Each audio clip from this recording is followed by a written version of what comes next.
Hai guys, ketemu lagi bersama gue di channel ini. Kali ini kita mau ngelanjutin ngebahas ini ya, soal. Oke, penasaran? Yuk langsung aja kita bahas ya.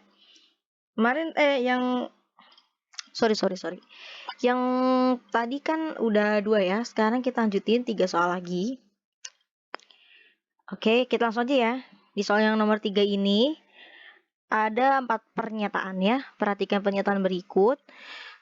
Ada pilihan 1, 2, 3, 4. Pertanyaannya adalah pasangan isomer fungsi yang benar. Nah, ini dia nih teman-teman. Mungkin ada yang masih ingat, ini masih baru-baru kalau nggak salah ya. Pelajaran kelas 12. Tentang ini. Isomer fungsi. Senyawa turunan senyawa alkana. Ya.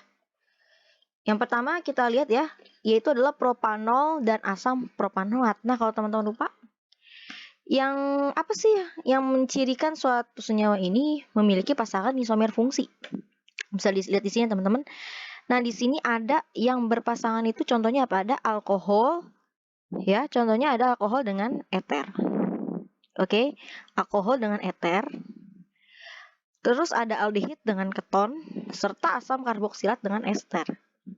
Kalau kita lihat nih di pilihan yang pertama propanol, all ini seperti nama alkohol ya.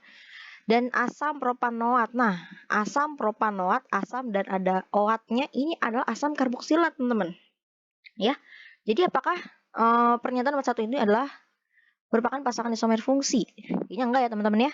Berarti satu ini salah, satu salah. Coba kita cek 3 ya. Propanal dan metil etanoat. Nah, propanal ini aldehid ya, teman-teman. Propanal ini aldehid dan metil etanoat ini adalah dia ester, teman-teman. Soalnya sama-sama OAT nih. Seperti ini, asam karboksilat. Ya. Jadi ini adalah ester. Jadi salah, teman-teman. 1, 3 salah. Coba kita cek 2 ya.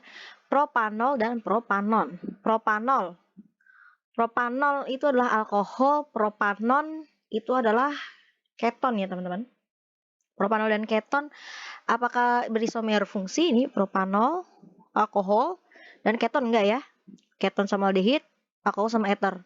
2 juga salah, berarti nomor 4 nih. Coba kita lihat, asam propanoat, asam karboksilat, dan metil etanoat tadi adalah ester ya. Berarti jawaban yang benar adalah hanya 4 saja. Yaitu jawabannya adalah yang D ya, teman-teman. Oke, yang D jawabannya. Kita langsung next ya. Nah, di sini nomor 4 soalnya reaksi adisi Cl2 pada senyawa N-propana tidak dapat berlangsung. Sebab senyawa propana merupakan senyawa alkana jenuh. Bisa kita lihat bersama nih teman-teman. Ada kata kunci di sini adalah reaksi adisi. Apa sih reaksi adisi itu? Ada yang masih ingat? Reaksi-reaksi yang berlangsung pada senyawa karbon biasanya. Ini ya di sini ya. Yaitu di sini ada reaksi substitusi contohnya. Ada reaksi adisi, nah ini reaksi adisi, dan ada reaksi eliminasi. Ini ingat aja teman-teman, kalau substitusi itu dia nggak terjadi perubahan rangkap, dia hanya terjadi penggantian atom ya, atau gugus atom yang terdapat pada atom C, itu disebut reaksi substitusi.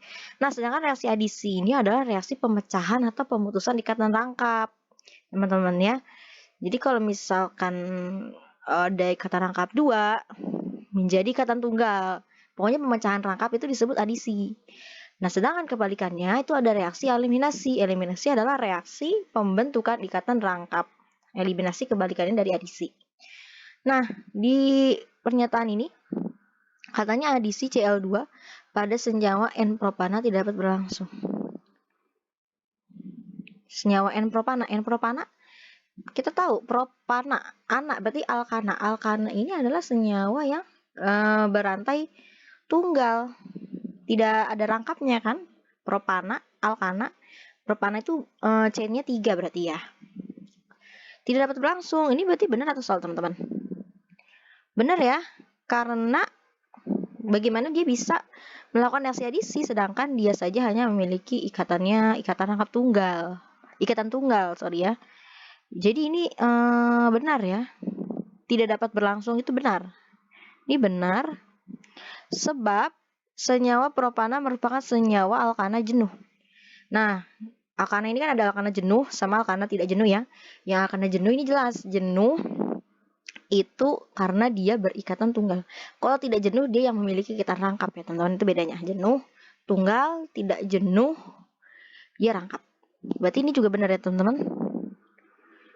Yang tak jenuh dia rangkap sebenarnya ya. Oke, ini pernyataan benar. Alasannya benar. Ada hubungannya nggak? Dia tidak dapat langsung karena merupakan alkana jenuh. Nah, jenuh karena dia nggak punya rangkap gitu kan. Berarti ini juga ada hubungannya ya.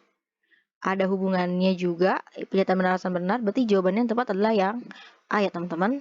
Oke, kita next ya. Soal berikutnya.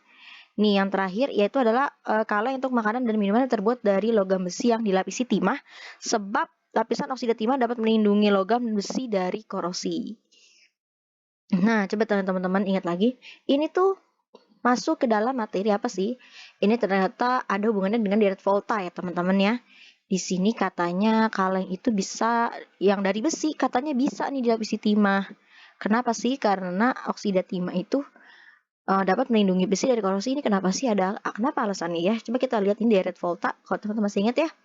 Nih ini adalah sebuah deret volta namanya, yang menyatakan logam-logam ini yang mudah tereduksi dan mudah teroksidasi ya. Di sini dia katanya ada besi kan Fe ya teman-teman. Di sini ada timah itu adalah Sn. Nah, oke. Kalau semakin kanan, dia ini adalah logam-logam yang mudah tereduksi. Nah, ini kalian bisa jadi patokan adalah Au. Kalian ingat Au. Au adalah emas ya. Emas kalian tahu kan pasti emas itu tidak mudah tidak mudah untuk berkarat, tidak mudah teroksidasi. Artinya dia lebih mudah tereduksi. Ya, jadi paling kanan itu paling mereduksi. Nah, dari Fe ke Sn, berarti siapa yang lebih reduksi? Berarti Sn. Artinya Sn dapat melindungi Fe dari teroksidasi. Begitu ya cara untuk melihat direct volta ini. Nah, coba kita lihat lagi nih di pernyataannya, benar nggak sih kalau untuk makanan dan minuman terbuat dari logam besi yang dilapisi timah? Karena oksida timah ini dapat melindungi logam besi dari korosi. Artinya ini saling berhubungan ya teman-teman ya. Ini benar. Ini juga ada hubungannya, ada hubungan sebab akibat dan alasannya juga benar. Oke, ya. Jadi ini teman-teman jawabannya adalah sama yang A. Pernyataan benar, alasan benar. Keduanya menunjukkan hubungan sebab akibat. Oke teman-teman, terima kasih telah menonton video ini. Dan sampai jumpa di video-video berikutnya. Dadah!